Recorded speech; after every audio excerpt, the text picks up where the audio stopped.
Hi, I'm Doug Walker, the assignment editor at WLOX-TV, and joining me today are Colonel Joe Spraggins, who is the Civil Defense Director in Harrison County, and one of our veteran reporters here who's done a marvelous job in reporting the after effects of Katrina. His name is Steve Phillips. We're going to be watching the Todd Durbin-produced Katrina special.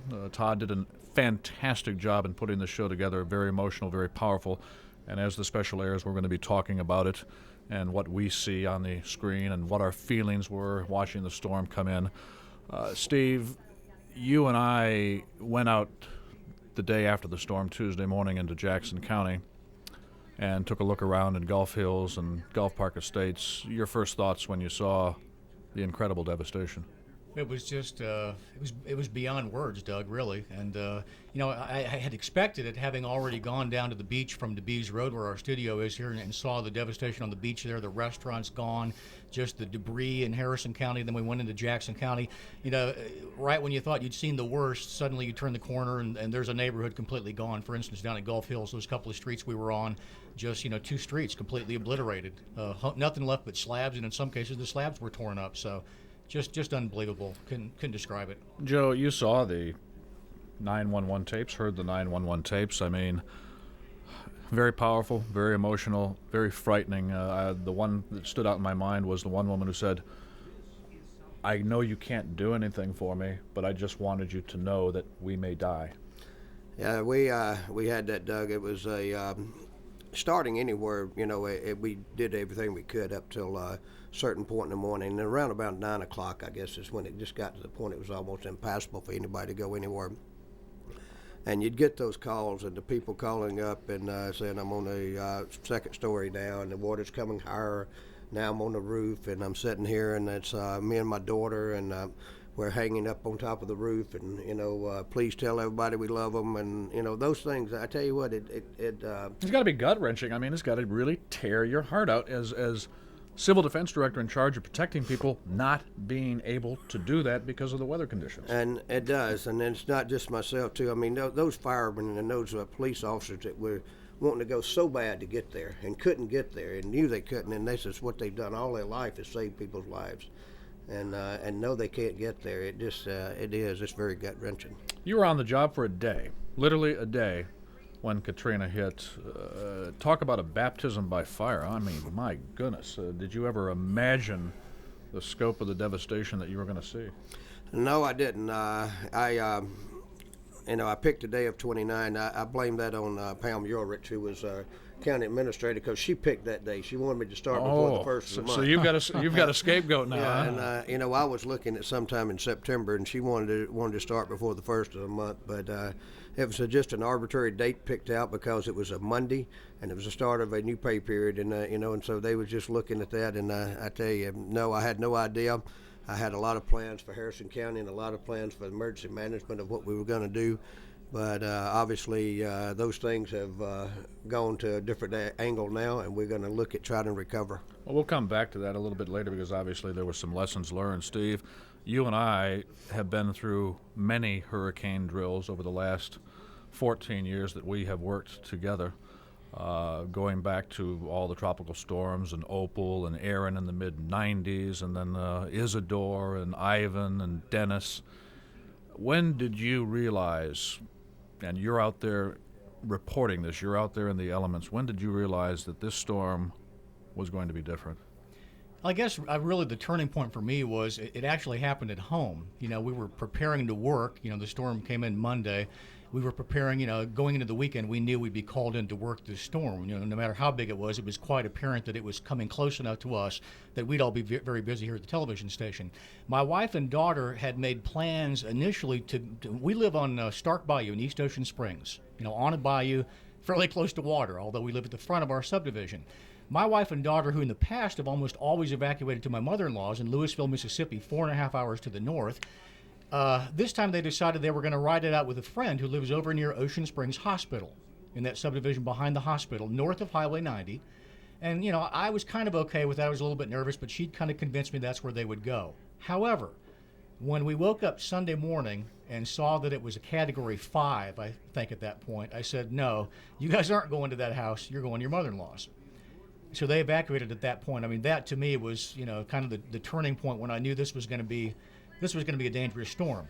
Now, in hindsight, they could have, could they have stayed at that house they were going to? Yes, they could have. But who's to say if that eye hadn't shifted a little bit further eastward that house wouldn't have been gone, like so many thousands of homes are gone now. Yeah, unbelievable. You mentioned Category 5, and Joe, to me, that was one of the major things that was a flaw in this storm to me, and I want you to comment on it as far as I went through Camille seemed to be the overriding thing that came out of this storm. My house made it through Camille. My house didn't flood during Camille.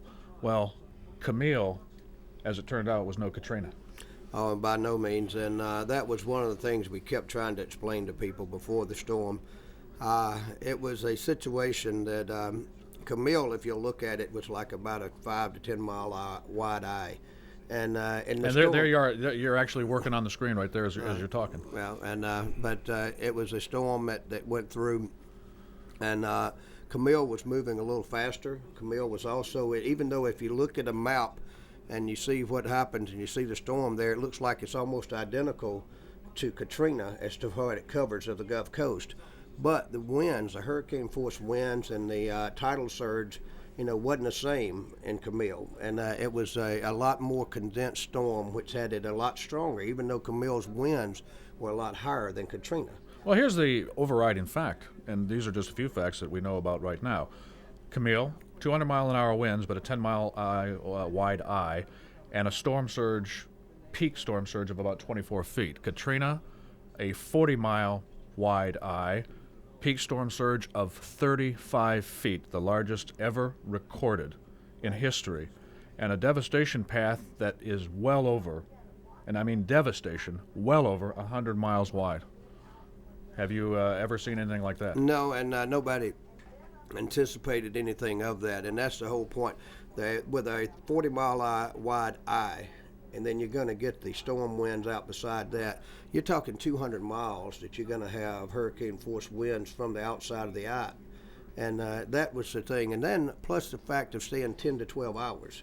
That was another fact. If it sat here and beat the Gulf Coast up for hurricane force winds for around 10 to 12 hours, and with the storm surge coming from it, and high tide.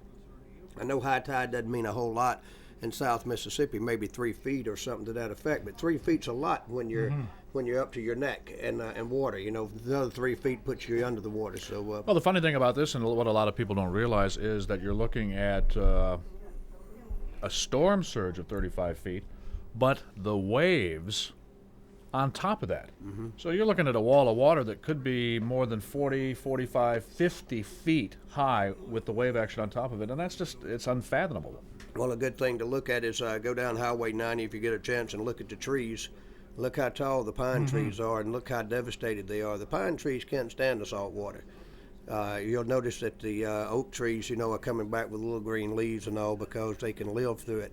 But the pines, you can see, that didn't happen by rainwater. That happened because of tidal surge. Let me suggest something else, Doug. I think that was a big factor when we talk about people that evacuated, or in this case chose not to evacuate, much to the detriment of many. We not only have the Camille factor of folks that said, okay, I wrote up Camille, so I'm okay, and they use that as their benchmark. I think a bigger factor is that just the busyness of this hurricane season and the boy who cried wolf syndrome. People would look back to previous storms. What was it, Dennis? That was just, a couple of weeks before Katrina hit? Exactly. And Dennis, obviously, it kind of fizzled out as far as the immediate Mississippi Gulf Coast was concerned. People go through that, and yes, we have to take every storm seriously because we don't know where that is eventually going to end up. But I think people get in their head, okay, well, these last, 4 or 5 have all missed us to the east. It turned out to be not a big deal. I may have evacuated, and I got up, and it turns out I didn't have to evacuate. I think that's a big factor. And, how do you battle that? I don't know. Well, the other factor, I think, is an economic factor. Let's face it, it costs a lot of money to evacuate. It costs hundreds, if not a couple of thousands of dollars to fill up your car, pack everything up, go spend money on a hotel, go spend money on meals. Miss work, whatever. Exactly. It costs a lot of money. And some people, Joe, and you can address this, They can't afford to evacuate. No. They can't afford to evacuate, and so they are economically forced to stay in harm's way. What can be done about something like that? Well, one of the things I'm going to testify to Congress next week, and one of the things I'm asking them is to look at a way that FEMA or the federal government can compensate people. If a storm is predicted to hit in the area that they're in, no matter where it's at in the United States, but if a storm is predicted to hit, that they are able to to either do a couple of things. Number one is to reimburse them for what they would cost them for the normal amount of time that it should have been gone, and that's for hotel bills and gasoline and that type stuff, and a food allowance, so that mother of the single mother of two children doesn't have to decide the next day, that day, whether or not I'm going to pay the rent next month, or I'm going to feed my children next month, or what am I going to do next month if I evacuate. And that's what one of the things that I was looking at when they evacuated. Some evacuated 3 times already prior to Katrina, Right, because of storms and all, and then and Dennis. And lots of money. It costs lots of money. It does. I estimated around $1,000 a trip, and it's what it would cost by the time, because you can evacuate to Jackson, Mississippi, because Jackson, Mississippi. Yeah, there's nothing there. You have to go a lot further. And We had Hotel people. rooms are full. Yeah. Yeah, we had people go. Steve, we talked to folks who evacuated to Arkansas, to Houston, to Atlanta, to Memphis. I mean, that's a long trip. If you're not in a position where you've got friends or relatives, to the north in a safe spot, then yeah, you drive a long way to find a hotel or motel room. I've always wondered, Joe, what is mandatory? We always hear the term mandatory evacuation and advised to get out, but obviously some people don't. 160 souls lost in Katrina, mostly right along the waterfront. They were killed by the storm surge or by debris falling in on them. When is mandatory actually mandatory? When is mandatory where you go in and you take people out by force if necessary? Or in America, can you do that? I'm not really sure you can. Now we have certain jurisdictions. In a situation like the casinos and the hotels and all, we have jurisdiction to the point that we can mandatorily make them evacuate on the Gulf Coast, as far as on the beach and all, because of the commissions. As far as going to your home, Doug, and saying, Doug Walker, get out of that home, I can't make you leave that home. I don't think I really have the right to do that. I can tell you, and it's a mandatory evacuation. Now, what does that do? I'm not sure that it makes any difference, other than maybe some insurance thing if you ever had to claim it, for mandatory evacuation, that they would pay for you to evacuate or something to that effect. But I think the word mandatory is more used just to tell you that how serious it is. Right. And it is very serious that you leave, and that we know that you're going to have problems. We know that you're going to have damage, and we know that you could put your life in danger if you don't leave. And that's what we're trying to tell you. Steve, when you're out there reporting these kinds of stories, and every story in the last 3.5 months has been a Katrina story, and probably will be for quite some time, how emotional is it for you as a reporter when you're sitting there talking to people who have lost everything in their lives, every memory, every cherished possession is gone out of their lives, and they're living hand to foot? And how emotional is that for you when you're covering these people? I mean, it's got to get to you emotionally. Well, it's tough, Doug. I mean, that's just that's part of it. Any reporter has certain stories that they cover that they're going to have that tinge of emotion. And certainly with Katrina, I mean, it's almost every story. When you go out and do a people story, so many people's lives touched by the storm, and so many people lost so much. And it makes me, for one, count my blessings, because I've still got a home, and all I lost was some carpeting and a couple of trees, and I just feel how fortunate that I am. So that I approach it that way and try to show as much compassion as possible. I mean, some people think reporters are like robots, and they go out and do these stories and don't feel, well, no, we've got children and families and wives and homes and things and loved ones who've been touched by the storm just like everybody else. Well, so the funny, you're you gonna mentioned feel emotion. I mean, you mentioned that we are not out-of-town reporters. We're not network reporters who come in here, knock out a week's worth of stories, and then go on to the next big story. We live here. This is our home. You mentioned children. You've got a child. I have 2 children who have grown up from the day they were born in Ocean Springs. This is our home. And I mean, to see my home, the Mississippi Gulf Coast, look the way it does really hurts me. It does. It's sad. I remember a couple things. One was down along in D'Iberville along Racetrack Road, which was one of the first really devastated areas that I had occasion to visit after the storm, where this neighborhood just completely wiped out. And it was when people were first getting a look at the damage to their neighborhood. And it was this maybe 13 or 14-year-old girl who was, just crying to her mother about, what had happened to their house. And it's like, it just brings tears to your eyes, and there's not much you can do. And the others, when you and I were driving down to Gulf Park Estates, and in this case, I don't know if you remember, it was an animal. This collie kind of came out on the street with this dazed look, and its fur was all matted, and it had some kind of cloth hanging on its, and I just wonder, boy, what happened to that poor animal? I mean, Well, I remember that. Yeah, that was on that was Tuesday, the day after the storm, because we had a twofold purpose. You and I was shooting the camera for you, and you and I went down into several areas in Jackson County, and I do remember clearly going down Beachview Drive in Gulf Park Estates and seeing, as we got further down toward the beach, and there was just slab after slab after slab, there was a dirty little girl's battered, tattered doll laying in the middle of the street. I remember you picking that up, and it was just like, talk about a punch in the gut. Seeing something like that, I'll tell you, it's unbelievable. Joe, you looked at the devastation. Did you, in your wildest dreams, imagine you'd see what you saw the afternoon, late afternoon, Monday, August 29th, when you went out for the first time? Did you have any idea that you were going to see a coast completely wiped clean? No, Doug, no way in the world I thought that. It was around 2 or 2:30 when I finally released the people from the EOC to be able to go out, and the first responders started moving. And myself and Connie Rocco and Larry Benefield, two of the supervisors, went out, and we started going. And first thing that we saw, obviously, was the devastation downtown Gulfport, Mississippi. And of course, we went to the Highway 90, and you looked, and we looked to the right, and I saw the Copa Casino where it was at, and I saw the Grand sitting on the highway. So I said, well, no need of us trying to go west, because we can't go. So we went back to the east, and we went back to the east area and started trying to see what we could do and see if there's anybody we could help, and made it about as far as the VA home and hospital area there, and to an apartment complex beside it, and obviously saw the devastation that was going on there, where the front part of that apartment complex was totally destroyed. Well, you looked at some of the historic structures on your way heading to the east. You saw the chimneys. There was nothing left of the chimneys. Grass lawn completely obliterated. I mean, was that sad for you, or were you more in a business mode at that time? I was in a state of shock at that time more than anything, Doug, because I looked, and and we all three of us looked at each other, and it was like, well, what was that? We couldn't even tell what was what. It was, it was amazing, because of all of our historic landmarks that we had seen before that we always used were not there to even look at. And we was trying to find, as you mentioned, grass lawn. We was trying to say, where was grass lawn? And yeah, it's very, very strange driving up and down the coast, Steve, and you and one of our photographers, Travis Alford, did that. Did the 26-mile stretch from Point Cadet to Henderson Point. Henderson Point, yeah.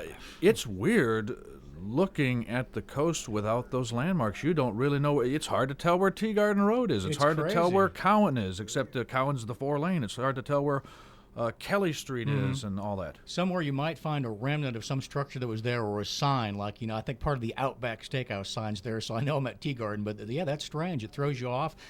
Familiar landmarks are gone, buildings are gone. Obviously, there are no street signs. I remember a day or two after the storm, I was driving down the Beach Highway with Mayor Skelly in Long Beach. And, he was born and raised in Long Beach, and even he had difficulty telling me where we were, let alone me. I mean, we drive down, and he's like, I think this is such and such street. You couldn't tell. There was nothing there. Well, there you see one of our reporters, Patrice Clark, who is interviewing some folks at a Pascagoula shelter. Steve, you've been over to Pascagoula. That city pounded hard. Every beachfront home pretty much gone. The home of Senator Trent Lott completely destroyed. The home of one of the most famous lawyers in the country, Dickie Scruggs, completely obliterated. And floodwaters, a mile and a half up off the beachfront in Pascagoula, into City Hall, into the county courthouses. Unbelievable, the devastation in Pascagoula. Yeah, if somebody would have told you that before the storm, that you're going to get water up there like that in the courthouse and in City Hall, I would have said, yeah, right. There's no way. But It's just unbelievable. I mean, so many things with Katrina were like, I can't believe this happened, or this place has never flooded before. I mean, how many times have I heard that in the past 3 months? Never taken water, and then suddenly taking water. Just amazing. What's it like covering a story as a reporter and as a victim? Well, like I said, it goes back to, for me at least, I count my blessings because I was so fortunate and to just lose a few material things, and my house was okay. But I mean, I live in Stark Bayou in East Ocean Springs, and so many of my neighbors and friends just a block down the street from me, had 10 feet of water in their house. Guy across the street from me is living in a FEMA trailer. He had 4 foot in his house. My house sits on the highest part of ground in that subdivision, for which I'm mighty thankful, because just across the street, 4 feet of water in his house. Well, I did some studying about my property, and we're interviewing a victim right there, obviously. That was somebody I think who chose not to evacuate it, as I recall. I think it was Danielle Thomas interviewed. And just reliving the moments of her life, probably literally her life was flashing before her eyes. You were mentioning, covering as a reporter and a victim, Steve. I'll tell you, it's really strange. At my house, I did some looking at my house. I have an elevation of 21 feet, and I took some water in the house. 2 doors down, literally 2 doors down, 5 feet of water in their house, and lost everything. Yeah. I mean, once you get, Joe, I guess you're an expert at this. I mean, you get more than 1.5 feet, 2 feet in your house, you're pretty much gone, aren't you? Pretty much, and that's a point to where you got to replace all the receptacles and stuff that are going on, and people don't realize that exactly what happens there. And that goes back to the thing of we had the people from here, from Washington D.C., they sit on the committee, and they're basically the head of the staff that has the flood insurance and the banking committee, and his name was Mark Calibra and Miss Sherry Little, and they were there with us out of Senator Shelby's office out of Alabama, who is the head of that committee. Look at that. This is something that's unusual. There's O'Charley's being very careful and boarding up. We'll get back to the story in just a second, Joe.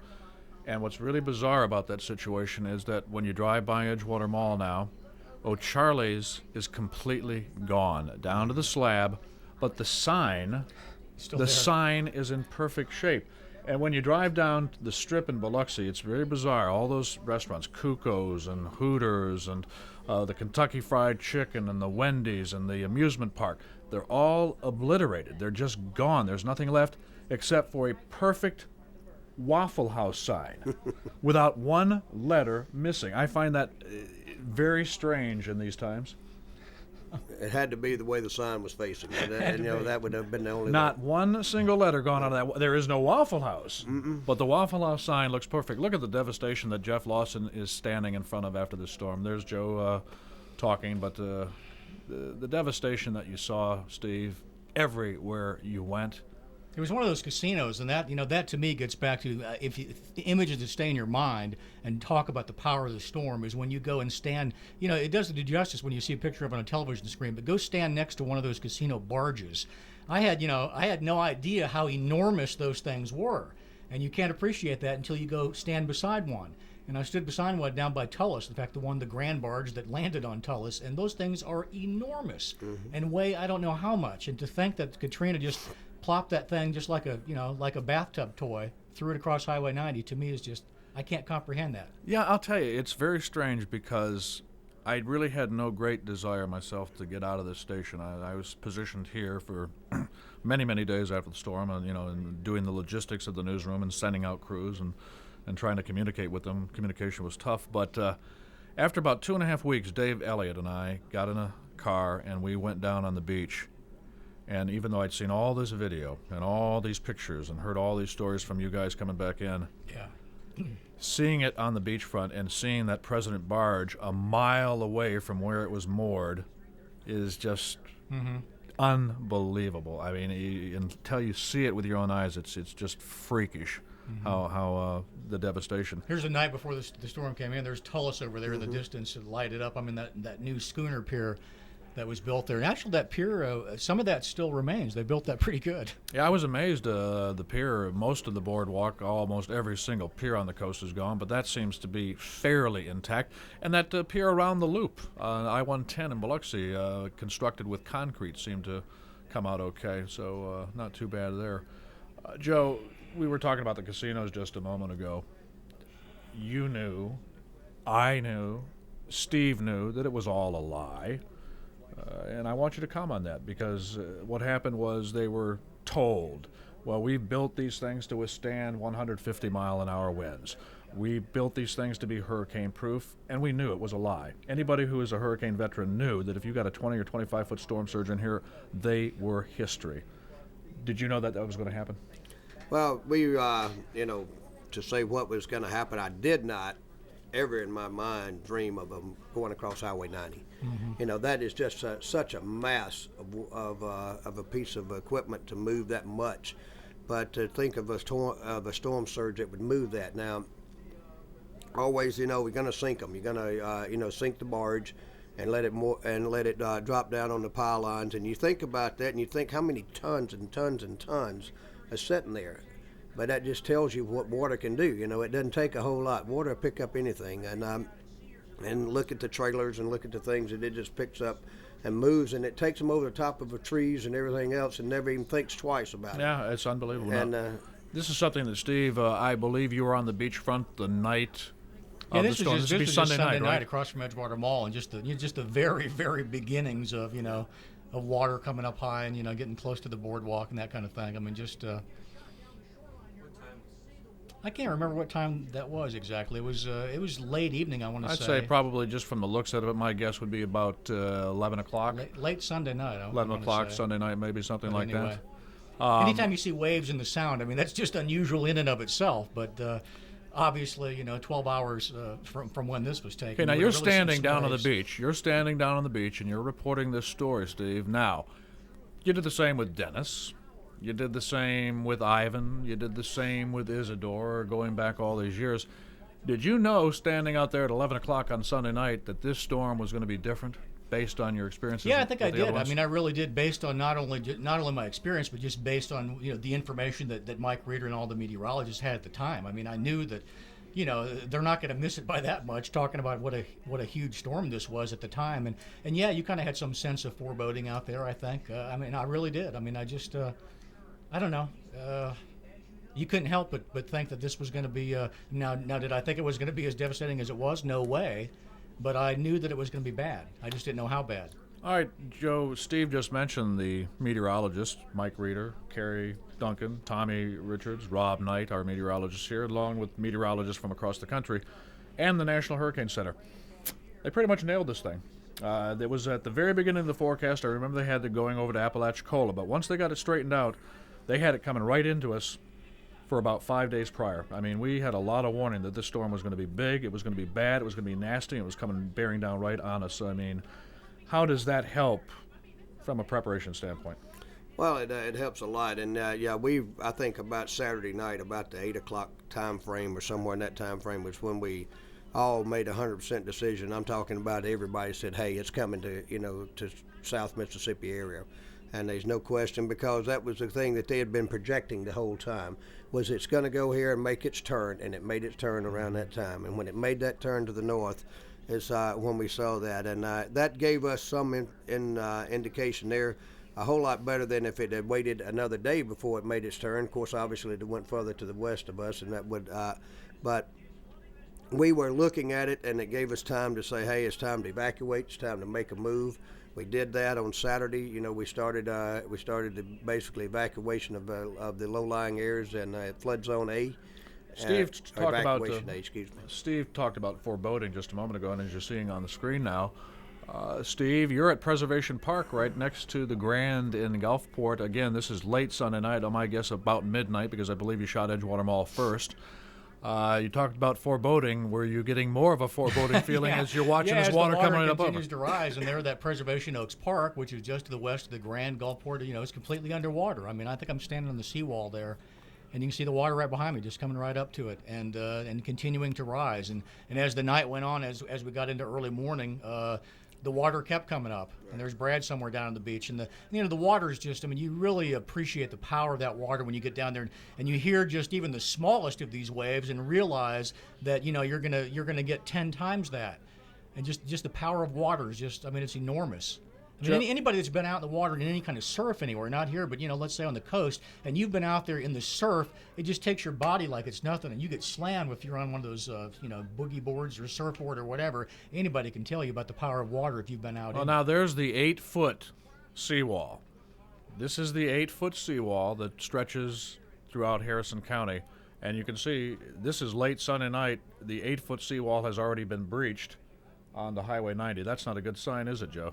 No, it's not. And matter of fact, we were down there, myself and Captain Rupert Lacey and Gary Hargrove, the coroner, probably around this time that you're looking now. And I'm trying to exactly put the time frame on it, and I can't remember, but I think it was somewhere around 1 o'clock in the morning. And we were at Combs's Pier, and we were sitting there, and the water started coming in, and it was coming over the top of the seawall and coming behind us. And it starts circling back behind you, and I said, guys, it's time to get out of here. Let's go somewhere else. And there was somebody had left a truck down on the beach. I guess they didn't need it anymore, but and it started picking the truck up and moving it toward us. And at that time, and so that's how much was movement in the at that point. And speaking of trying, time to get out of there, Joe. This was a couple hours later. And this was Greg McNeese and I down at Cowan Road, the foot of Cowan Road. And Highway 90, and the water starts. You can see the water behind me there. This was actually, this was a little bit frightening because the water at this point started coming in so fast that we actually had to get going. Our car was parked further up, but this water was coming in quick. Right. And it was, obviously it was only just over my ankles, approaching my knees, but it was getting deeper by the second, and we decided it was time to get out of there, and that was a little scary. Now, there's Tony Miles reporting also in the rain, and I believe this is right down by 8 Flags at the foot of DeBees Road. But, Steve, when you're out there reporting a story like this, are you emotionally detached from it? Or it's like when you're shooting a camera.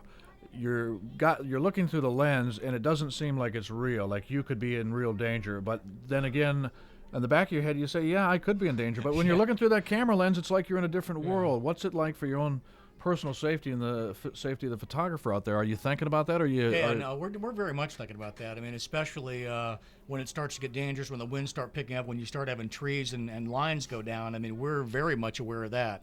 With the water, like I said, that kind of caught me off guard as quick as that came up, and we made the right decision. We better, head north quickly because that water was coming in fast. You got to be aware of your own safety. And people say we're crazy going out there, but that's part of the job. But you got to, obviously, personal safety comes first, and I'm not gonna risk my life to go out there and show somebody how deep the water is.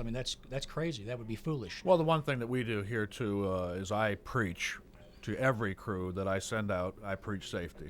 Don't do anything silly. Don't do anything stupid or life-threatening. Yeah. Or life-threatening. That's the bottom line. We don't want to see anybody get hurt out there trying to bring the story home. Joe, on that note, your civil defense workers, your police, your firemen, how do you protect them? How do you try to keep them safe? What kind of safety messages do you bring to them when in the moments after the storm has hit, they're out there walking amongst the rubble, possibly finding bodies? How do you keep them safe?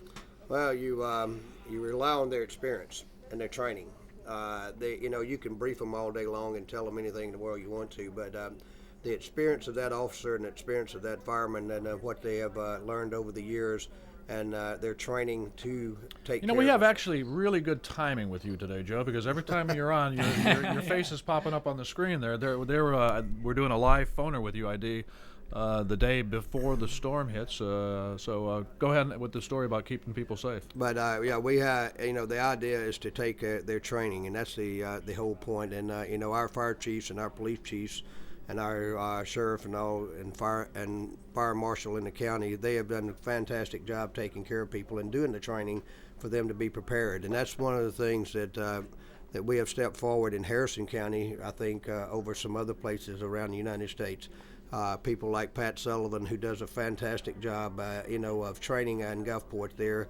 And I know Pat helps us with our regional response team that we have, which is basically for some type of disaster that's not a natural disaster, but for in case of a terrorist attack or anything to that effect. These are some of the most gut-wrenching moments, I think, in the entire special that Todd put together for us and for the Mississippi Gulf Coast for our history. These 911 calls, just gut-wrenching, just frightening. Steve, what do you think when you listen to these? Well, it can't help but just raise the hair on the back of your neck. I mean, they're just they're so emotional, and you know what's happening. You paint in your mind a picture of these people up in their attic, and the water's still coming up, and police and fire crews at that point powerless to do anything to save these people, because the winds outside are 140 miles an hour, and the water, and there's nothing that can be done at that point. Here's what's but pray for these folks and hope they survive. Here's what's so sad is you say hope they survive. These are nameless, faceless people out there, but that some of them died. Sure. Some of these people died, and that's what's so sad about it, I think. It makes it even more hard to take. I can imagine the poor dispatchers. I also think of that when I hear that, because there were people that were taking those calls. The dispatchers remained on duty, and my heart goes out to them. I can't imagine being on the other end of that phone line when you get somebody that says, I need help. I'm in my roof, and it's on my roof, and the water's coming up. I mean, and you can't, and you're powerless to help them. I know it's hard to. I feel for those people. It's hard to even talk about. There's a tree coming down live in video. Just a moment ago, you looked at one of the more surreal moments I think that I went through in the storm, Steve, and you were probably out reporting. But we had 3 tower cams. We had one on top of the Imperial Palace, and we had one on top of the Hancock Bank in Gulfport, and then we had one here on a tower at our studios. We lost the Hancock Bank, we lost the Imperial Palace in the winds, but we still had the camera here on our tower, and we watched live on the air our own roof coming off. That was one of the most bizarre moments I think I've ever watched, as the roof literally on our building started to peel away, and we watched it live via our own tower cam. I don't remember the video of that from the tower cam. I do remember the roof peeling away, and that was that was a little frightening. Yeah, that was fairly intense. Yeah. I remember that clearly. I remember, I think Rhonda, who you see there, was on the air at the time. Mm-hmm, she said, I think it's time to move a little further into the building. And we all did. And that's what we did. And I kind of make a little joke. This used to be an old liquor warehouse where WLOX is located. And I knew if we moved further back into the building where they stored the liquor back in the 50s and 60s, we'd be perfectly safe, because they weren't about to let anything happen to the liquor back then. It's pretty well built. Look at the storm surge coming in. Look at the wind. Joe, comment on it. Well, you're probably looking right now at probably 100 mile an hour, 90 to 100 mile an hour winds at that point. And it was... we were sitting there, and that was the thing at the Harrison County EOC. We were able to look out some because we had the shutters put down over the doors mainly and other stuff. But then we were able to go back and look at some areas where they had the upstairs and all, where you could go look out and see what was going on. And we could see what was happening. And you could see the stuff flying through the air, and you could see the things coming. And, of course, the massive amount of rain that was coming so much with it, it was hard to see much about what was really happening on the coast at that point. But we could tell there was some serious devastation happening at that time. Well, there's Steve on the set talking about his experiences out there with Jeff and with Rhonda. About the wet look in the hair there, just in from Yeah. outside. Yeah.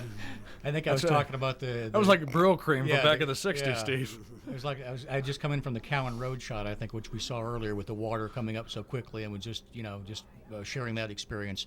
And then Rhonda, I think, started hearing the roof come off here, or one of the light standards shaking above our heads. There were some frightening sounds in this building, as I recall, Doug. You remember with the in the studio. I mean, the lights would literally start to kind of chatter my desk, and shake. Yeah, because my of the desk wind. sits right under the main area where the roof started to peel off. So I remember clearly looking at ceiling tile and foam and everything else coming down on this desk that I sit at and saying, well, I think I'll probably be moving. Look at the storm surge there. And another thing, when we talk about the roof coming off, another thing in hindsight that I'm struck by, there wasn't a whole lot of rain with this storm, at least not that we experienced. I mean, it was more wind and storm surge. It wasn't a big rainmaker. It wasn't a George as far as the rain, because I don't remember a whole lot of rain with this storm.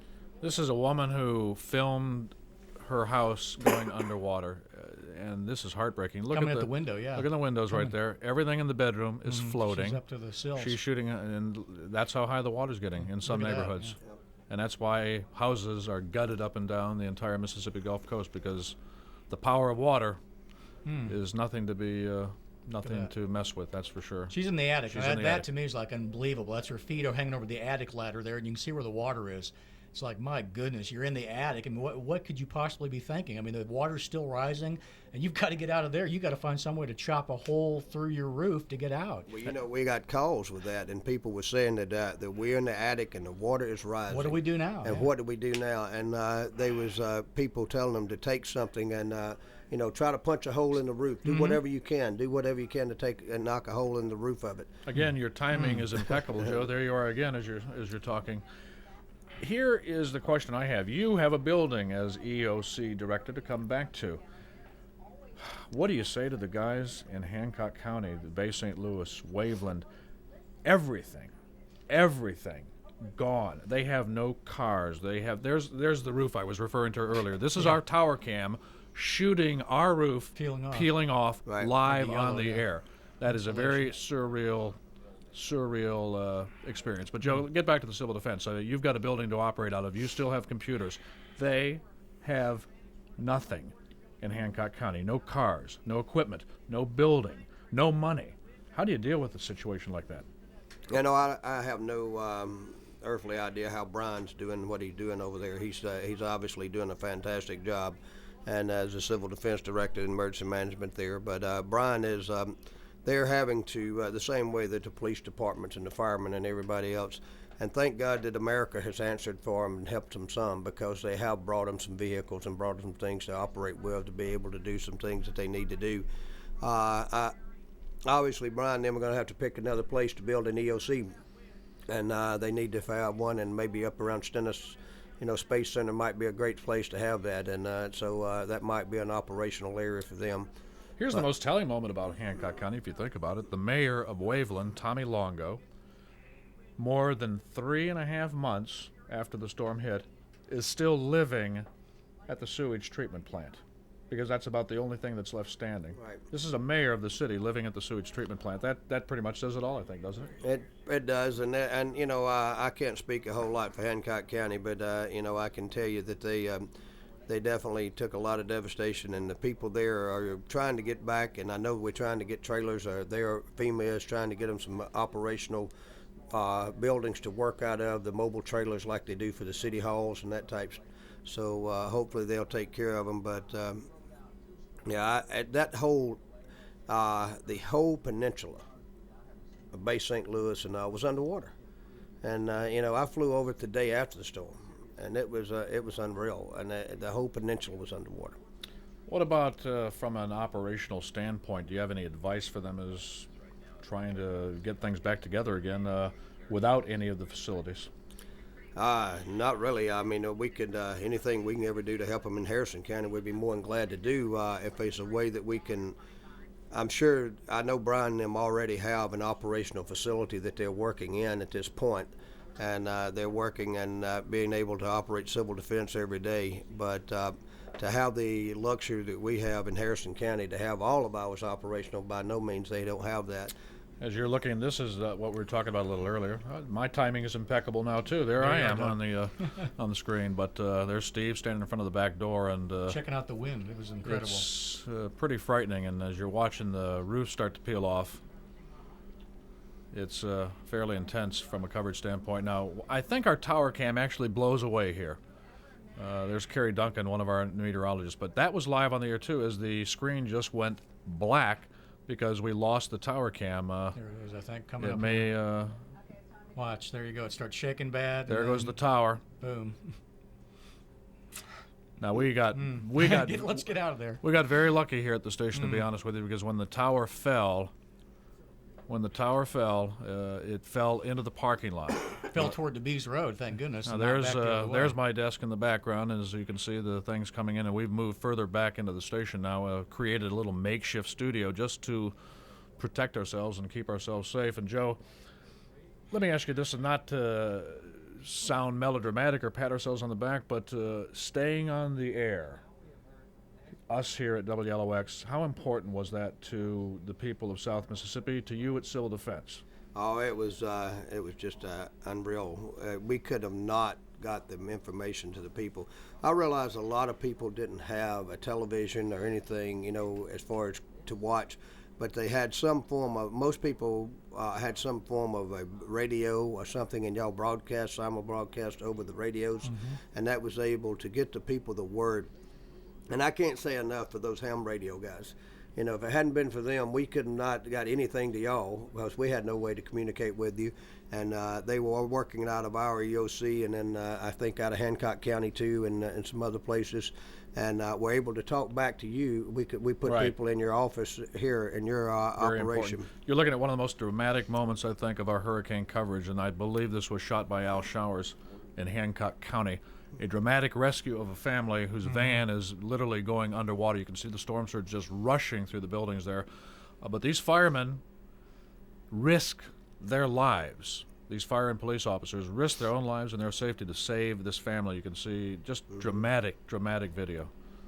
And Al did a great job shooting it. Al did a great job capturing this historic moment in time, I think.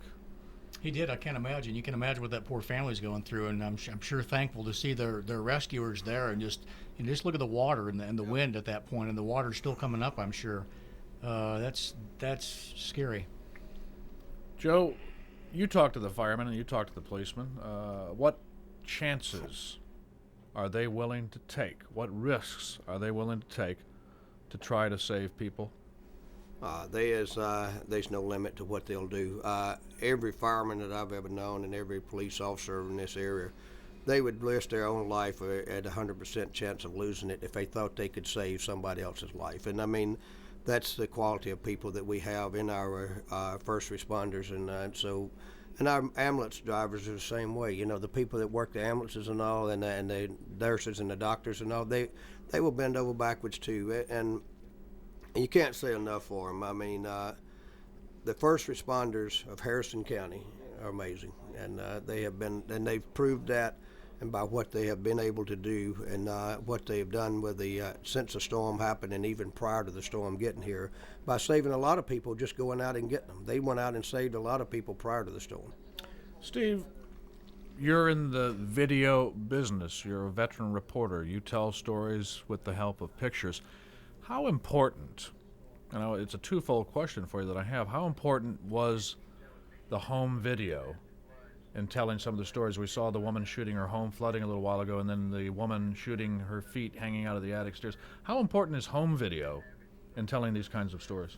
I think it's great. I think it's a critical addition, to the coverage in this day and age when you have, you've got camera phones, or you can have a phone that takes movies. So much has advanced, but we didn't have this years ago. If you didn't capture it as a journalist years ago, or one of the few maybe rich people that was lucky enough to have a video camera because they cost so much, but this day and age, so many people have home video cameras, and they're able to show you, like we saw a few minutes ago, the lady with the water coming in through her bedroom. That tells a story, adds to the storytelling that we do here at the station, because obviously at the time of the storm, we're stuck here. We're not outside. We can't get outside. And somebody like that can tell a different story from a neighborhood, from a house, down in Gulfport, East Biloxi, whatever. That adds so much to it. And you saw how dramatic that video was. That speaks volumes. The second part of the question was the storm chasers. A lot of people think these guys are crazy. Including me. They go into harm's way. They go, as you were, ankle deep in water with Greg a little while ago. You were talking about saying it's time to get out. It's time to get away. These guys are going into waist-high water with these underwater cameras, shooting video of the storm surge coming in at the Coliseum. What do you think of the job that they do as far as telling a story? Well, I appreciate their video, but but I would never, go through the risk that they do. They know the risk. It's not like they don't know the danger that they're putting themselves into. Sure, the final product's amazing. How many people have you seen after the storm that have looked up some of that storm chaser video on the internet that you have access to, and it's unbelievable, incredible footage. One of the crews stayed at the beachfront Holiday Inn in Gulfport, and I've seen that video, and it shows cars smashing up against the front door just prior to the front door going down and the water rushing into the lobby. And here are these guys, wearing bicycle helmets and rain suits in there shooting this thing. Like, again, you got to be crazy to do that. like I said, I'd never do it, but their video is something else. This is late afternoon now. This is after the storm has just passed. My guess is probably around 4 to 5 o'clock in the afternoon. Brad Kessie down on the beach, and you get the first real hint of just how bad Katrina is. We were clamoring to get outside at this point but the wind was still kicking, and you'll see in a couple moments here. I think I did a shot down there in the same area where Brad is. I mean, just incredible. When we venture down across the railroad tracks, there's an apartment complex off DeBees Road. But when we saw those restaurants like Olive Garden, Landry's, Ryan's, all just obliterated, we started to have this, this appreciation for how damaging this storm was. There's the debris line on DeBees Road, and just this first look was a very dramatic look, and one that just kind of spoke about what was to come. Here's the one I was talking about. You can still see how. Look at the wind. Look at my rain pants there. Okay, late afternoon, early evening. Yeah, right around Sunday. 5 o'clock. And Yeah. I went out with Danielle Thomas. I picked up a camera and went out with Danielle and went down to DeBees Road, and we did a couple of stories at that apartment complex, which was obliterated, the southernmost one on DeBees Road, the one closest to the beach, right in front of the just north of the Red Lobster. Mm-hmm. And half of the complex, the upstairs was gone, and we talked to some victims, and it was very emotional because they had just lost everything. Sure. They had just lost it. I mean, it happened within the last 2 hours of their lives, and very emotional. And you can see the water still up all the way over Highway 90, over all lanes of Highway 90, still with water. You know There's what's Edgewater amazing, Village. though, in that fact?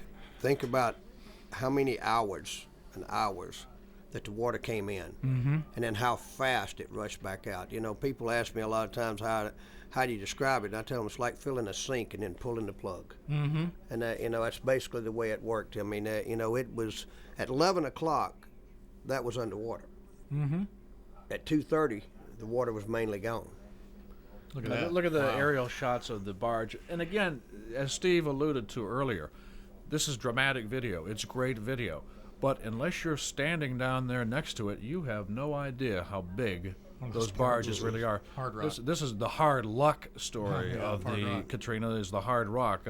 Days away from opening a multi-million, $250 million complex, reduced to rubble in the back, and it's doubtful right now if they're going to rebuild. There's some problems with insurance, from what I understand. They were going to have a grand opening party, as I recall, on September 8th. They'd sent out invitations, and we received some here at the station. And September 8th, they were going to be their big grand opening party. So just a week later, after the storm, they were set for the grand opening. Here's the amazing thing I found, Joe. Look at this. That was the Broadwater you just saw. Right. These huge concrete coverings, just gone. Talk about concrete and, amazing, the Ocean Springs Biloxi Bridge. That's one of the things that blew my mind the first time I saw that. I mean, look at that. I mean, that's a bridge. That's concrete and steel and rebar, and the water just did that to that. Look at that. That still amazes me whenever I drive down there and look at that bridge. Well, what happens in a situation like that, Joe? And I'm not an engineer, but I did stay at Holiday Inn Express last night, so I will give it my best shot. But I don't think the wave action pounded the bridge to pieces. I think the tidal surge lifted the slabs split up it in and two. just tossed them over. That's what happened, and what happens in that situation. That's concrete slabs, and they're laid on top of that. They're so heavy, and it just picks them up. And it happened last year with Ivan over in Pensacola, as you saw the low part of the bridge there, and they still haven't finished it. They've just got a temporary fix for it, but.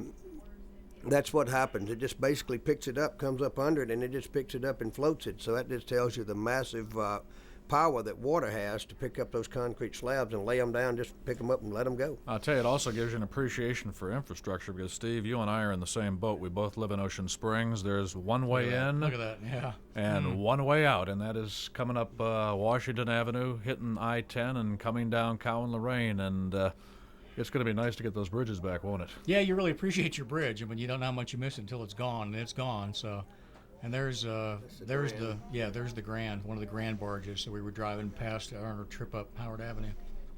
And they ended up, and I believe that is the one that probably ended up on Tullis, isn't it, Steve? Yes. What do you do about? so. What do you think about the history, Joe? I mean, you're a longtime resident here. This is history of the coast that is gone forever and can never come back. No matter how much we build under the charrette process and try to recover and rebuild, history is gone forever. The little houses at Beauvoir, gone forever. The Father Ryan house in Biloxi, gone forever. Tullis Manor, gone forever. Does that hit you emotionally when you know all that beautiful history's gone? Oh yeah, and once again, you know, everybody keeps thinking that we're going to be able to rebuild it and make it look the same, but it's impossible. And I know that Brent Ward, Mayor of Gulfport's trying to do everything he can about grass lawn. He's trying to save every brick.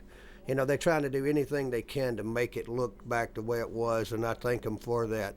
But you know, it will never be the same. I mean, there's nothing you can do about that. The history of the Gulf Coast was going to change. The way that we look at the Gulf Coast, we'll look at it entirely different from what it was in, you know, August 28th. But the same thing happened after Camille too, though. If you go back and look at the records and everything with Camille, you know, the way that the Gulf Coast was stationed at that time, and the way that, and there was a lot of historical things lost during that, you know, Camille. So. It's hard to replace it. You can't replace, you know, I noticed that some artists are trying to replace Prince and stuff, and that's great. But, you know, there's a lot of things that just never will be replaced, and not just in the history of the community stuff, but all the things that family value, things that they've lost. All the things that people have been given down over generations and generations and generations that are now washed away. We talked about the comparison between Katrina and Camille earlier in this part of the DVD, but I'll tell you, the biggest comparison I can say is if you look at the Church of the Redeemer in Biloxi. The bell tower remained after Camille. The entire church reduced to rubble now, including the bell tower after Katrina. Speaking of rebuilding, Steve, this is East Biloxi. You're taking a driving tour of it the day, I believe, after the hurricane struck. Lots of rebuilding to be done down there. Yeah, exactly. And there you see the flag flying. That's another thing. We saw so many flags amid all this ruin. We saw flags, which, you know, it gives you a glimmer of hope. And I think I talked about that in this piece. Travis Alford was shooting this as I was taking a drive down Howard Avenue. Really kind of my first close look at East Biloxi down there around the point. And just so sad. And we drove up past Seashore Mission here in a few moments. I think it was obliterated as well. But, you know, to see those flags occasionally, maybe even that lifts our spirits as well. I mean, I know that, you know, it does the people that put them up. And, you know, you got to take a little hope. I mean, you got to look for the hope amid the ruin, and that's about all we can do. I mean, at this point, you know, you can't, and every time you drive through there, I mean, still today, when I'm down in East Biloxi or an area like this where there's so much devastation, yes, some of these debris piles are gone now, but, you know, the slabs still remain, and the things are still gone, and it hits you in the gut every time you drive by there. I don't know how many times I drive Highway 90, it almost takes my breath away every time I look down there, because it doesn't get any easier. I mean, you look and at again, that, and I'll tell you why. Hurts. I will tell you why. Because, as I said before, this is your home. Mm-hmm. You're reporting it as a reporter, but also as someone who lives here. This is your home that has been destroyed, and that's got to hurt. You know, one of the more telling signs I think I've seen out of this, it's good to see the flags and everything, but there's this rock and roll band called Green Day, and one of their big hits was called Boulevard of Broken Dreams. Mm-hmm. And there's a home in Gulfport It has that with sign a on big it, sign on it highway. that says Boulevard of Broken Dreams, and I'll tell you, that pretty much sums it up, I think, for me at least. Mm-hmm. It does. I know that house you're talking about, a big prominent sign down there on Highway 90 that says that, and that does pretty much sum it up. But you know, but they're going to rebuild. There are also signs that people have up that will be back and so forth. And you know, you have to take stock in that and know that there's a spirit among many down here that they're going to rebuild. And no, it's not going to be the same. It's never going to be the same. And here, actually, speaking of the Church of the Redeemer, we did. This is Travis and I continuing after our drive. We stopped, and I got to tell you, I've worked at WLOX for I guess about 16 years now, something like that. Maybe 15 years, I forget. But I had more comments about this piece than any other story I've done since I've been at the television station. And part of it, I think, and I was talking to your wife the other day, Doug, I told her that Travis and I had stopped here, and Travis is such a wonderful photographer anyway. But we stopped at the Church of the Redeemer, and we were both seeing this for the first time. And we were going to walk down, and I was going to take a look, and then I was going to come back and put the microphone down, and we, do our piece. Travis said no. Travis said, put the microphone on, and we're going to walk down there, and I'm going to shoot it. And so, you're getting just my first look and Travis's first look at this, which I think really made the piece, because it was I was just speaking, from the heart and what I saw, and I've been here on the coast long enough to cover many a Camille memorial service down here at this church, and was down there when they dedicated the Hurricane Camille Memorial, which you're about to see in ruins here. And this was it was sad. I mean, it really was, and I think that sense came through with this particular piece, and that's why I think so many people commented on it. Well, I'll tell you, that is the other prominent thing about this storm that I have felt on an emotional standpoint was looking at the Camille Memorial. You're walking up to it now. Such a beautiful monument to the people who perished back in 1969 in Camille. And to see it like this is gut-wrenching, absolutely gut-wrenching. Bell tower gone, and so many folks had pointed to that bell tower as being a symbol of survival and so forth. And there you see the bell lying outside, and I didn't even notice that right off until there's the memorial. Obviously, just kind of a stagnant pool of dirty storm water and broken granite slabs. And in fact, I mentioned during the piece, I think that it was my hope that someday this would be rebuilt and maybe be a combined Camille Katrina memorial, something like that. But it's heartbreaking. Joe, your comments about that, just looking at that monument right there, that pretty much says it all, at least for me it does. It does, and we were just there, a few weeks prior to do the remembrance of Camille, and it was, to sit there and look at it and see what happened to it, and to know that the thing, I guess, that hits me the worst, to know that we got something worse than what happened there, because that was something that we always said all along the Gulf Coast, that's the worst that could ever happen to us. Well, it's the new benchmark. I mean, Camille was the old benchmark. Katrina is the new benchmark. And I hope we don't have another benchmark in my lifetime, if I might jump in and say that. But it worries me. You talk about that, and you talk about all these predictions for just busy tropical seasons like we saw this year. Now I hope as much as the next person that it doesn't happen. But I wonder if we are getting into this cycle of busy storms. And boy, I just hope it's nothing like this. Well, Joe, what do you think about that? I mean, this year, a record amount of named storms. This year, a record number of hurricanes. We went all the way up to epsilon in the Greek alphabet, and I don't even know what the Greek alphabet is, but if this stuff goes on, the chances of us getting hit again are skyrocketing monumentally, I would think. I mean, if you have 25 storms, chances are you're going to get socked by one of them, aren't you? The odds are not in your favor. I will give you that credit. But it's hard. It's hard to predict. I mean, you sit there and listen, and I'm sure. And if you go back and listen all the way back from April, May, they told us this is going to be the worst season it's ever been. Mm-hmm. And undoubtedly the meteorologists are understanding a lot of things out there. That's what's happening. We need to pay attention to it. We need to listen to what they're trying to tell us. I mean, they obviously saw some things and are seeing some things that they think is going to happen just as bad again in the next 5 to 10 years. As far as rebuilding, since we talked about that a little while ago, there's been talk of building hurricane-proof type structures. Be honest with me. Can anything be built within a quarter of a mile of the beach that could have withstood Katrina's winds? I mean, is it physically possible to actually build something that could withstand these kind of winds? Sure. Yeah, I think it is. Yeah, look at the ones that the new condos that are being built and all. Look at the ones that are right on the beach and over by the. You're talking about the Legacy. You're talking about the towers. But the one I think he's talking about is Seabreeze, right, where the old Taurus Steakhouse used to be. And they're there. Yeah. And I mean, I think, and you go down to Highway 90 and go down to Pass Christian and Long Beach Pass. There's a house down there being built. Yeah. That's out of concrete and all. I'm not saying that's what you got to go to, but yes, there's ways to do it. And if you go to over the Gulf Shores and look in that area and the other places, you'll see that that's what they're building too. They're building the bottom 2 floors or whatever is going to be breakaway floors to the point to where water can go under it.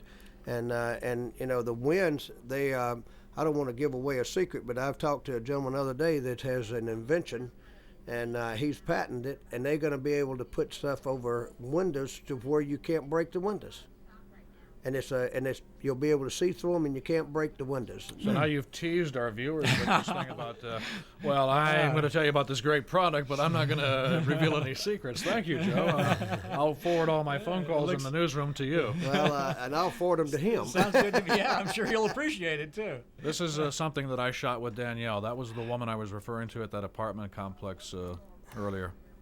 There's the public affairs director for the city of Biloxi, Vincent Creel, and then the absolutely incredible aerial video. You went up in the chopper, Joe. What was it like looking down on all that devastation? Well, the first thing that came to my mind, and I've made this statement more than once, is got up airborne out of the Air National Guard base that next morning, and about the time that we hit the Gulf Coast was around, I guess, the Long Beach area, because we cut across, and we was going over to Hancock County.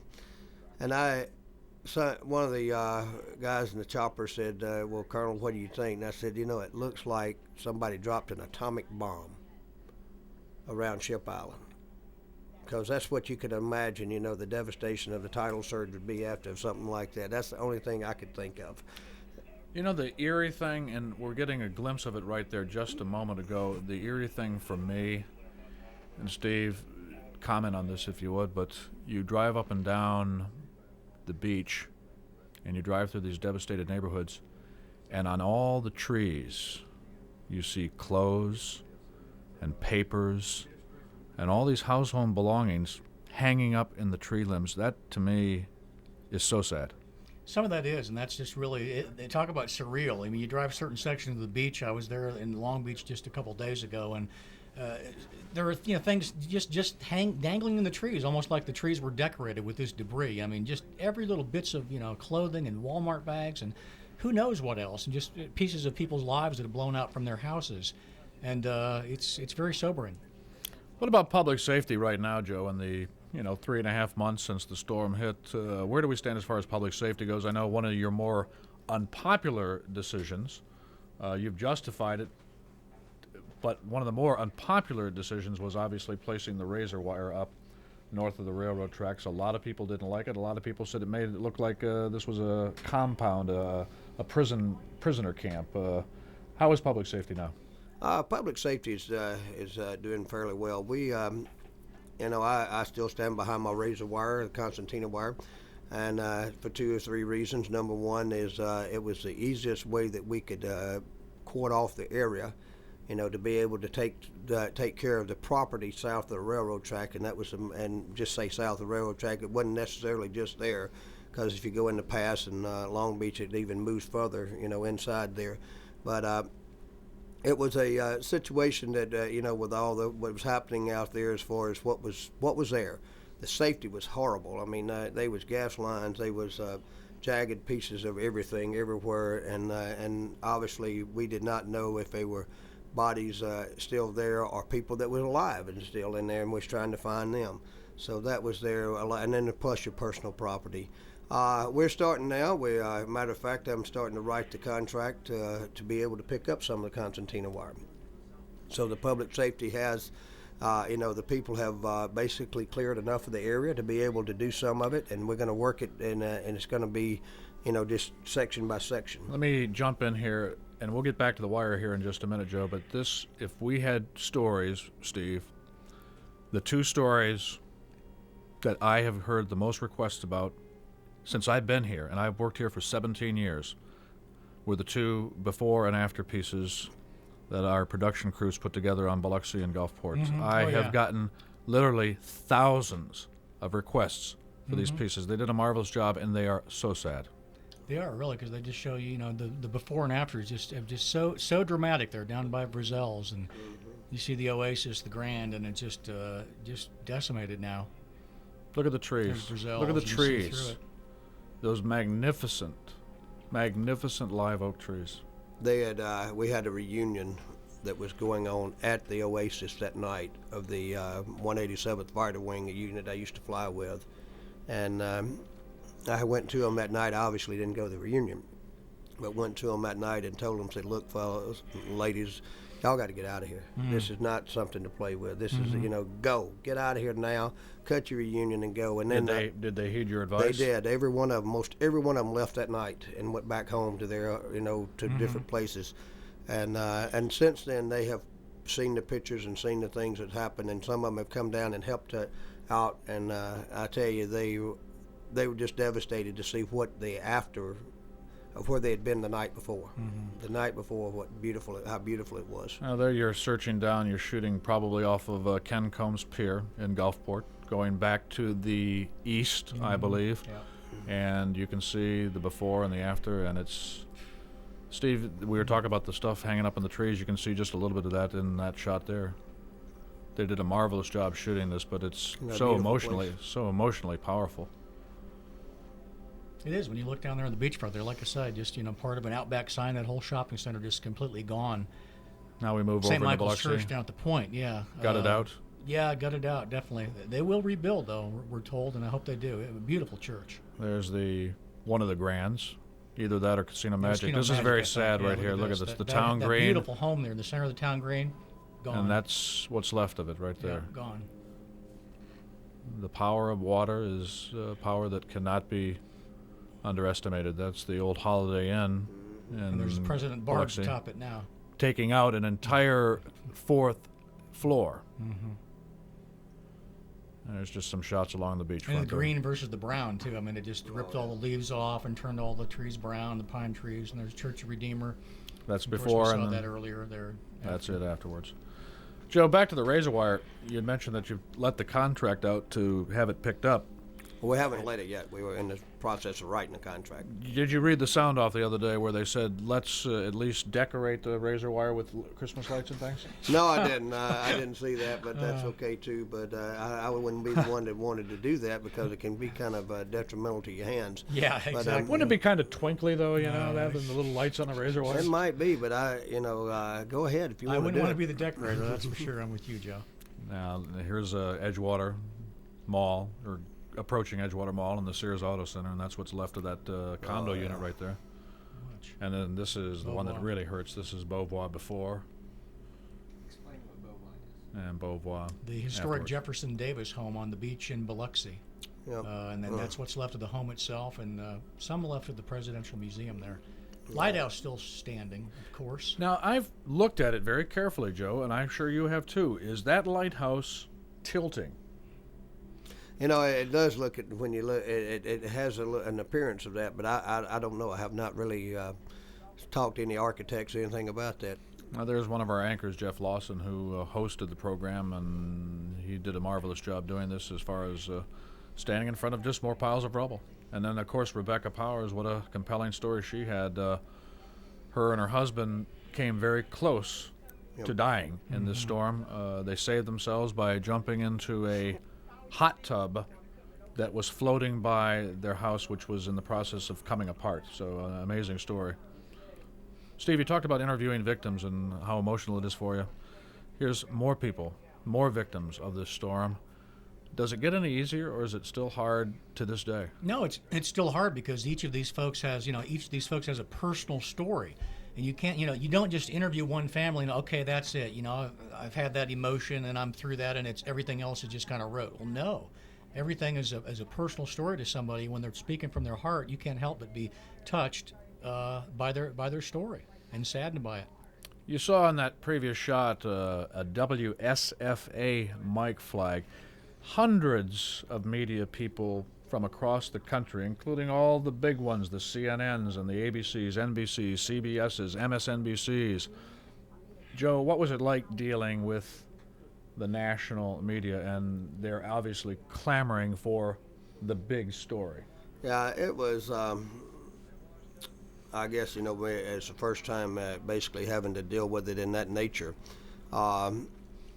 It was, in a sense, it was a hindrance to us and a lot of problems to us because they, really the only thing that the local media was here to try to tell people what we needed. And they would try to tell us what we needed and where we needed to go and what needed to be done next and how could we save each other's lives and help each other. They were looking for what's bad, what went wrong, and needless to say, quite a few times they'd take the mic away from me because I wasn't talking about what they wanted. They'd say, well, that's not what we want to hear.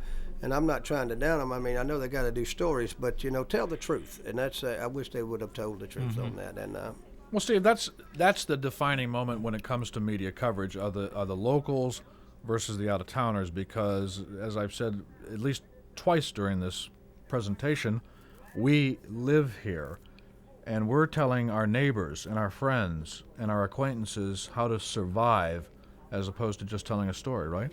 Well, sure. I mean, you know, it's totally different. I mean, it's different than if I go into Florida and cover a hurricane over there. Now, I'm not saying I still won't be touched by hearing some emotional stories in Florida, because I have, in hurricanes that I've covered over here. But this is different because, you know, these are people that are my next door neighbors. These are people that I go to church with. These are people that I see at the mall. These are people that I see in restaurants. And, you know, these are our neighbors, our friends and neighbors and loved ones. And yeah, it's going to be different. I mean, this is where we live. This is, you know, I'm not a native here, but I choose to live here. I mean, I've lived here for, 16 years, and I could live wherever I wanted to, but I like South Mississippi, and I choose to call this my home, so it's personal.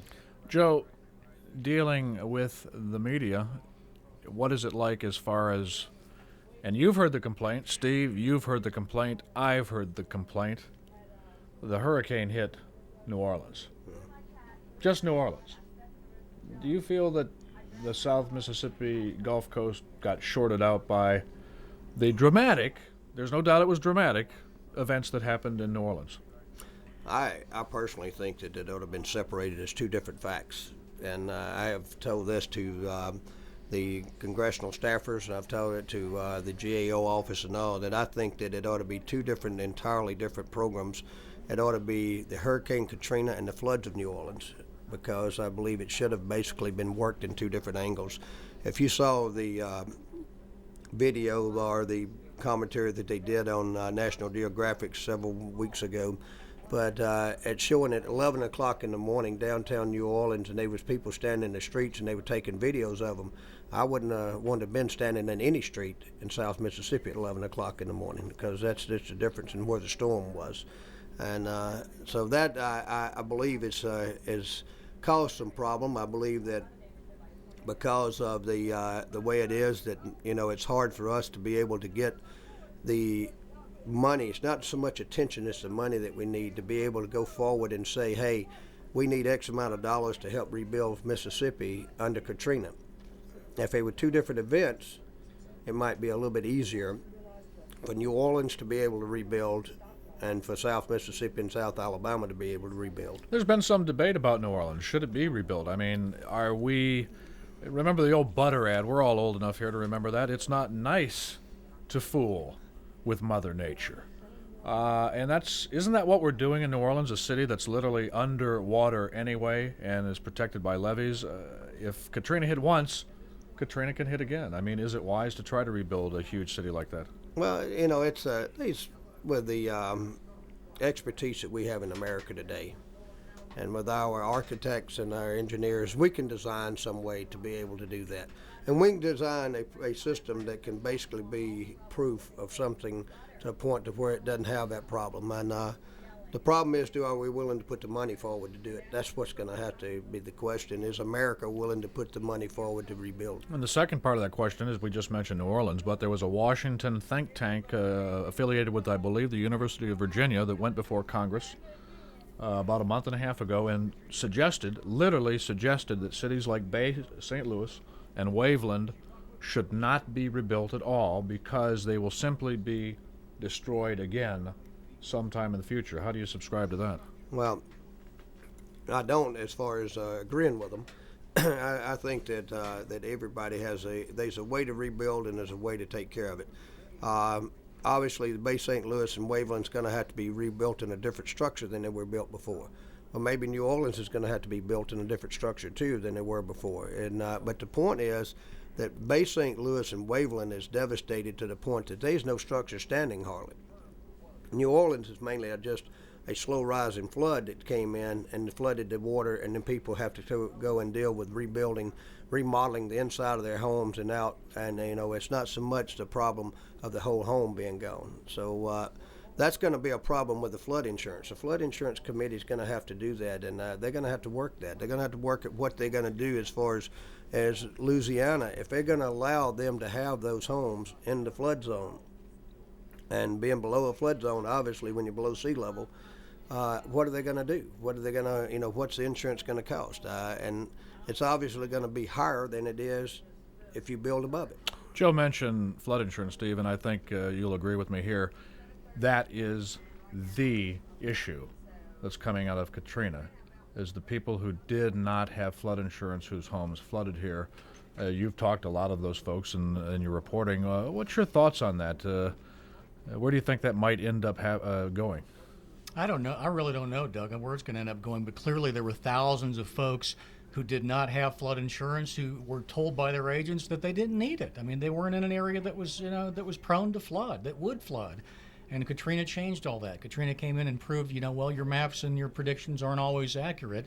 And areas that you think will not even take a drop of water can, in fact, flood when you've got a monster storm like this. So there has to be rethinking and redrawing of the lines and a whole new thought process in terms of people carrying flood insurance. Do you think Congressman Taylor's plan to retroactively buy into the national flood insurance for the past 10 years and then have that amount deducted from any settlement you get, do you think that's got any chance of passage at all? It seems fairly non-existent right now to me. I don't know. I'm not one to predict any outcome in Congress these days. I mean, it's not a bad plan. I mean, it amounts to a congressional bailout, really. I mean, you can put the details of that together any way that you want to. I think Congressman Taylor's plan was actually fairly sound, as long as as far as the other proposals that I've heard, and there haven't been that many other proposals. I don't think it was a bad idea. Now, does it have a chance to pass? I don't know. We'd have to ask him. I want to ask you, Joe. I said the number one issue was, of course, the flood insurance debate. Clearly, the number two issue out of Katrina, and you've dealt with these folks very, very closely, and you know exactly where I'm leading, is FEMA. I actually have seen T-shirts that said, "I survived FEMA." That pretty much sums up how people feel about that government agency.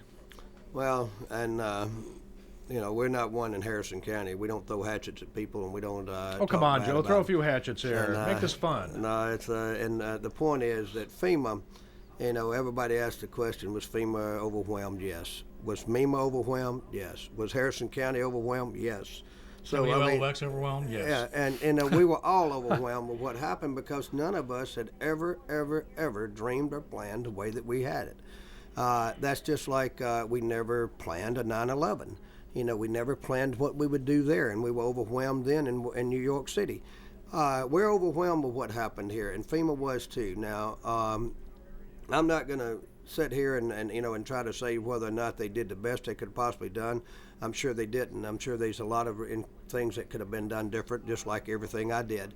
But they were trying very hard. And we had a great guy, Mike Beeman, who y'all may have had here a couple of times, I think, that worked with us from day before the storm. And Mike really, really tried hard to help us in Harrison County.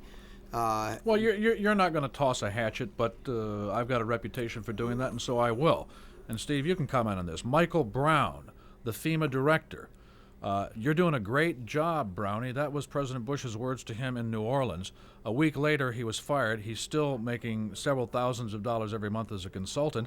But his main concern was, do I look good on TV, and will I have more than an hour to eat my supper? Unbelievable. Well, clearly his was a political appointment, as are so many in Washington. It's it's payback for campaign support or whatever, and that happens. That's just that happens with other than just the FEMA director. All kinds of different appointments are made in Washington on that basis, without often regard to background or experience and so forth. And clearly he was in over his head. But I would dare suggest that anybody else that would have been the head of that agency would have been in over their head, because they were overwhelmed. And, they did a lot of good, too. I mean, I can guarantee you this, though, that I know that Joe Spraggins wouldn't be worried about how he looked on television. Oh, I understand. And where his next hour-long fine restaurant meal was coming from. I'm not going to defend Katrina. I wouldn't defend Michael Brown, but I would say, maybe not defend FEMA, but FEMA did also a lot of good for an agency that was overwhelmed down here. I mean, they're an easy scapegoat But for instance, we talk about the trailer delivery and the lack of trailer delivery.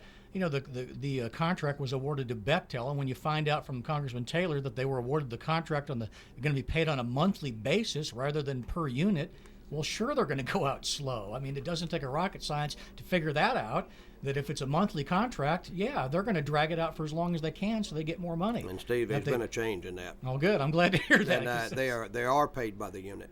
They're paid by the actual unit that's delivered now, and it's good. paid, and it's so. Well, actually, the timing is impeccable because that was the congressman doing a hearing, I believe, up in Washington. He gets an F-. Yeah, Gene Taylor just told him he gets an F-, and Brown says, "What do you expect him to be, some kind of superhero?" And actually, that's a pretty telling comment because, yeah, I guess people that they're victimized down here do expect some kind of superhero to This was the most come and help them amazing out. thing, Steve, that I have ever seen. I don't recall in my lifetime a president of the United States visiting Five an times, area. was it? I think it was either five or six times. Yeah.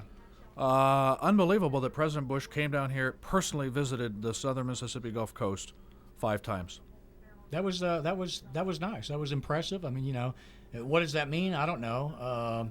But at least in terms of a nation not forgetting for those 5 visits, it puts you on the lead story of the 6 o'clock news across the country. So Well, you I mean, to covered that one. degree, You that covered helps. one of his visits here.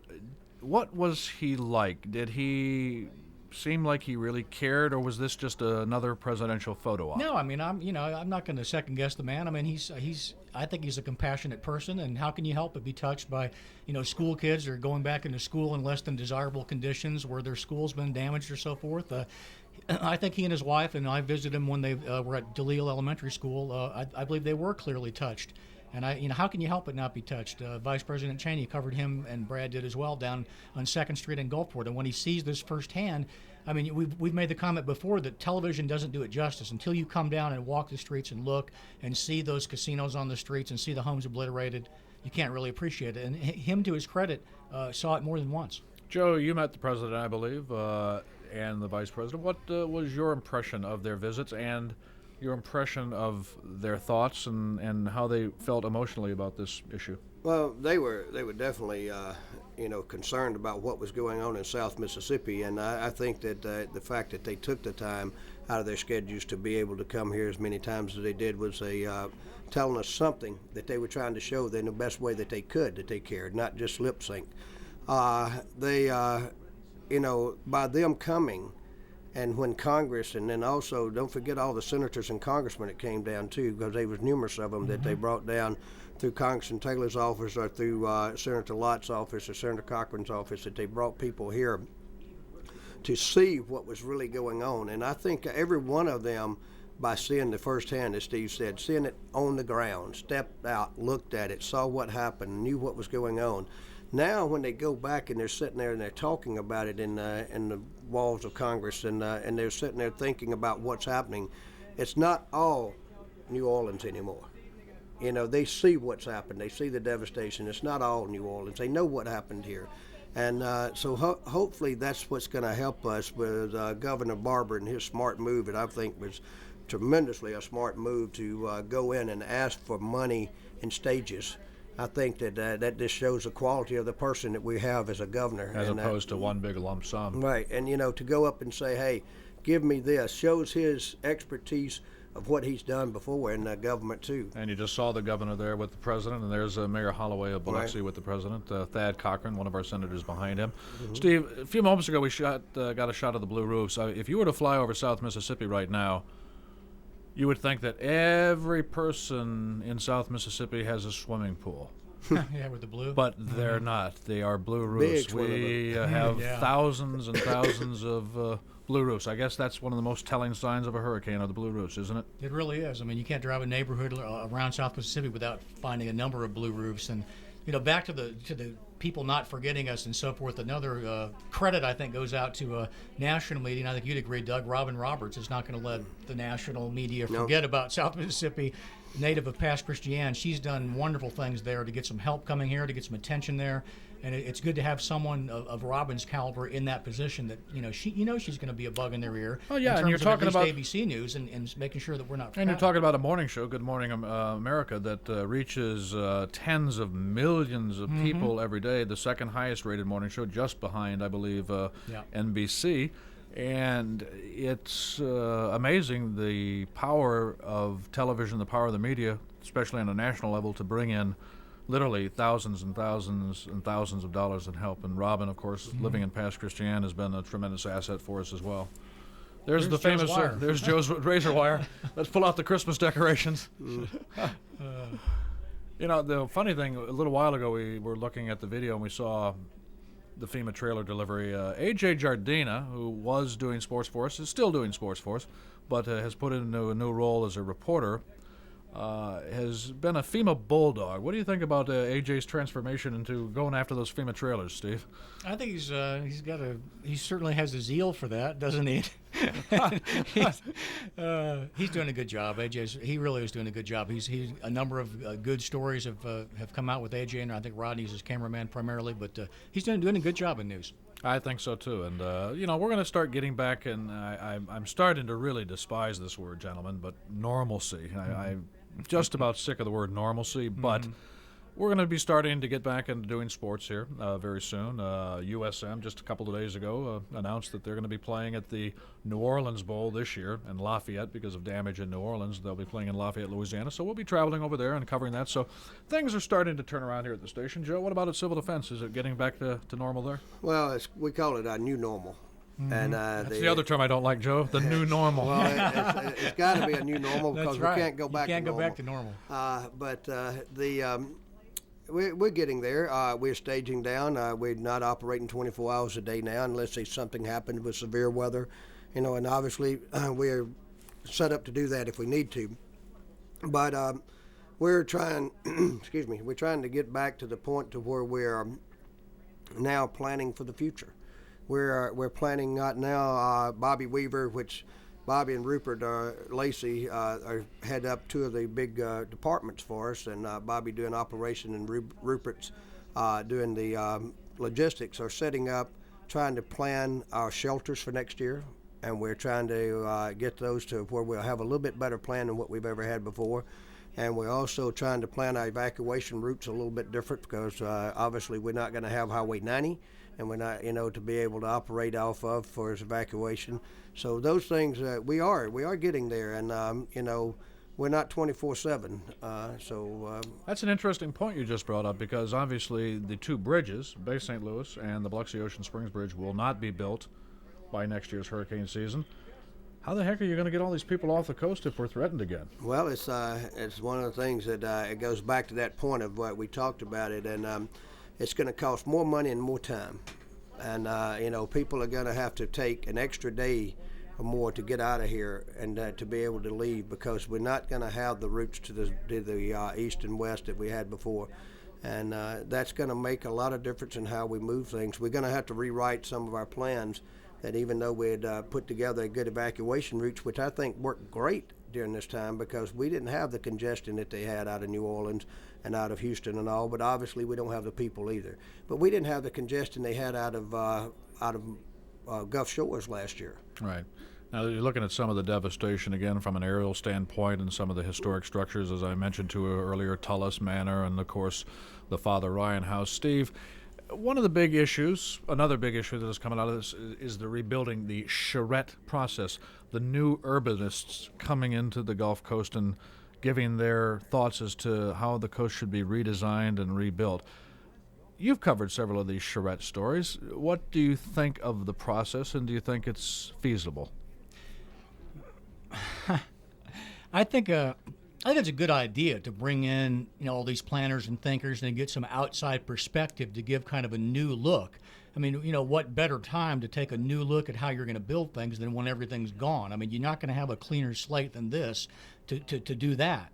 Is it realistic? No, I mean it's not realistic in that I don't want to be a total pessimist and say that it's never going to happen. But one of the aldermen I think in Ocean Springs that I talked to about tell me how realistic is this charrette, and she told me that if we got 10 to 15% of this, if 10 to 15% of the plan came to fruition, that would be good. And I'm kind of with her. I think maybe if you got 10 to 15% out of what they laid out, that would be a victory.